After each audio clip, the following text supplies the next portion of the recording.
আসসালামু আলাইকুম রাহমাতুল্লাহ। আমি আশরাফুল ইসলাম আরপি শপ থেকে জবের ছাতু নিয়ে। জবের ছাতু কেন খাবেন? কারণ এতে আছে প্রচুর পরিমাণে সলিউবল ফাইবার, মানে এমন এক ধরনের ফাইবার যেটা পেটের জন্য খুবই উপকারী।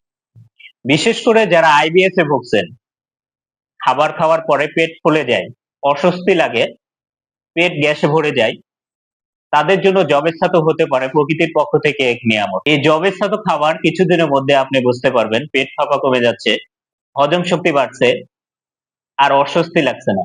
এই সহজ প্রাকৃতিক সমাধানটি যদি নিয়মিত খান দেখবেন শরীর নিজে থেকে ঠিক হয়ে যাচ্ছে। আজই শুরু করুন স্বাস্থ্যকর অভ্যাস গড়ুন জবের ছাতু দিয়ে। অর্ডার করতে ভিজিট করুন www.rpshop.com অথবা স্ক্রিনে দেওয়া নাম্বারে সরাসরি কল করে অর্ডার করতে পারেন। ভালো খান, সুস্থ থাকুন, আরপি শপের সাথেই থাকুন।